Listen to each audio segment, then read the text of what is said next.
जय श्री कृष्णा। श्रीमद् भगवद गीता प्रथम अध्याय।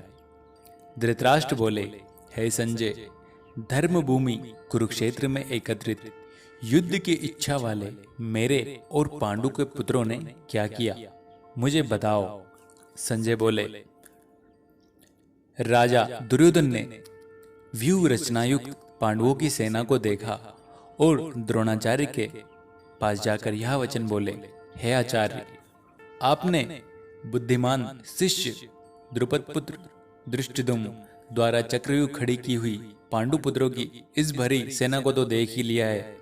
इस सेना में बड़े बड़े धनुषों वाले तथा युद्ध में भीम और अर्जुन के समान शूरवीर सात्विकी और उसके बाद विराट राजा द्रुपद, दृष्टकेतु और चेकितान तथा बलवान काशीराज, पुरुजित, कुंतीभोज और मनुष्यों में श्रेष्ठ पराक्रमी युधामन्यु तथा बलवान उत्तमौजा सुभद्रा पुत्र अभिमन्यु एवं द्रौपदी के पांचों पुत्र, ये सभी महारथी और पांडव है। हे ब्राह्मण श्रेष्ठ, अपने पक्ष में जो भी प्रधान हैं उनको आप समझ लीजिए। इसकी जानकारी के लिए सेना में जो भी सेनापति है उनको मैं ये सब बतला देता हूँ। आप द्रोणाचार्य और पितामह भीष्म तथा कर्ण और संग्राम विजयी कृपाचार्य तथा वैसे ही अश्वत्थामा विकर्ण और सोमदत्त का पुत्र भूरिश्रवा है। और भी मेरे लिए जीवन की आशा त्याग देने वाले बहुत से सूरवीर अनेक प्रकार के शस्त्रों से सुसज्जित और सबके सब युद्ध में चतुर और अजय है। भीष्म पितामह द्वारा रक्षित हमारी वह सेना सब प्रकार से अजय है और भीम द्वारा रक्षित इन लोगों की यह सेना भी सुगम है। इसलिए सब मोर्चों पर अपनी अपनी जगह स्थित रहते हुए आप लोग सभी से निसंदेह पितामह की और रक्षा के लिए देख रहे हैं।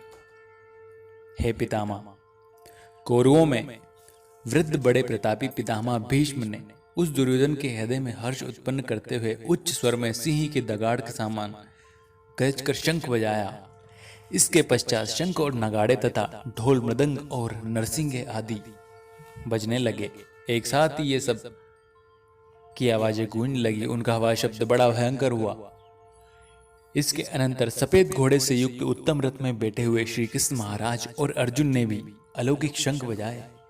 श्री कृष्ण महाराज ने पांजन्य नामक, अर्जुन ने देवदत्त नामक और भयानक कर्म वाले भीमसेन ने पौंड्र नामक महाशंख बजाया। कुंती पुत्र राजा युधिष्ठिर ने अंत विजय नामक और नकुल सहदेव ने सुघोष और मणिपुष्पक नाम के शंख से गर्जना की।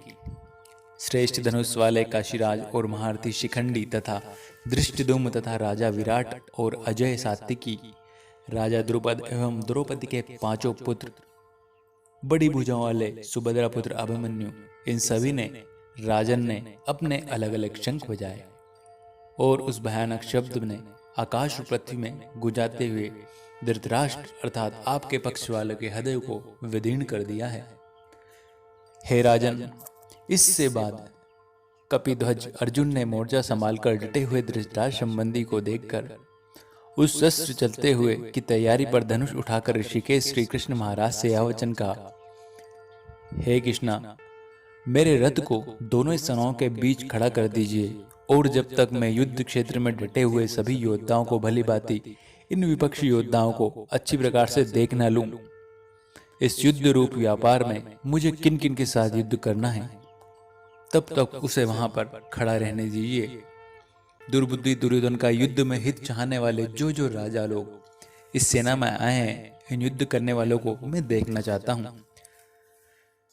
संजय बोले, हे धृतराष्ट्र, अर्जुन द्वारा कहे गए महाराज श्री कृष्णचंद्र की दोनों सेनाओं के बीच भीष्म और द्रोणाचार्य के सामने तथा संपूर्ण राजाओं के सामने उत्तम रथ को खड़ा कर इस प्रकार कहा कि हे पार्थ, युद्ध के लिए जुटे हुए इन कौरवों को देख। इसके बाद प्रतापुत्र अर्जुन ने उन दोनों सेनाओं के स्थित ताऊ, चाचों, दादों, परदादों को, गुरुओं को, मामाओं को, भाइयों को, पुत्रों को, पौत्रों को तथा मित्रों को, ससुरों को और सुदृढ़ों को सभी को देखा। उन उपस्थित समस्त संपूर्ण बंधुओं को देखकर कुंती पुत्र अर्जुन अत्यंत करुणा से युक्त होकर शोक करते हुए यह वचन बोले कि हे कृष्ण, युद्ध क्षेत्र में डटे हुए युद्ध के अभिलाषी स्वजन समुदाय को देखकर मेरे अंग शिथिल हुए जा रहे हैं और मुख सूखता जा रहा है तथा मेरे शरीर में कंप और रोमांच हो रहा है। मेरे हाथ से मेरा गांडीव नाम का धनुष छूटे जा रहा है और मेरी त्वचा बहुत ही जलने लगी है तथा मेरा मन भ्रमित हो रहा है, इसलिए मैं खड़ा नहीं हो पा रहा हूँ। मेरे पैरों से जैसे जमीन खिसकने लगी है। हे केशव, मेरे लक्षणों को भी मेरे विपरीत ही देख रहा हूँ तथा शुद्ध और स्वजन समुदाय को मारकर कल्याण भी नहीं देख सकता। हे कृष्णा, मैं ना विजय चाहता हूँ और ना राज तथा सुख नहीं चाहता। हे गोविंद, हमें ऐसे राज्य का क्या प्रयोजन अथवा ऐसे भोगों से भी क्या जीवन में लाभ हो सकता है कि अपनों को मारकर हम उसे हासिल करें। हमें जिनके लिए राज्य भोग और सुखादि अभिष्ट है, वे ही ये सब धन और जीवित की आशा को त्याग कर युद्ध में खड़े हो गए हैं। गुरुजन, ताऊ, चाचे, लड़के और उसी प्रकार दादे, मामे, ससुर, पौत्र, साले तथा सभी संबंधी लोग यहाँ उपस्थित है। हे मधुसूदन, मुझे मारने पर भी अथवा तीनों लोगों के राज्य में के लिए भी इन सबको मारना नहीं चाहता, फिर पृथ्वी के लिए तो इनको मैं क्यों मारूं? हे जनार्दन, धृतराष्ट्र के पुत्रों को मारकर हमें क्या प्रसन्नता होगी? इन अतताइयों को मारकर हमें क्यों पाप के भागी बने? हे कृष्णा, हे माधव, अपने ही बांधव धृतराष्ट्र के पुत्रों को मारने के लिए हम योग्य नहीं हैं, क्योंकि अपने कुटुंब को मारकर हम कैसे सुखी रह सकते हैं।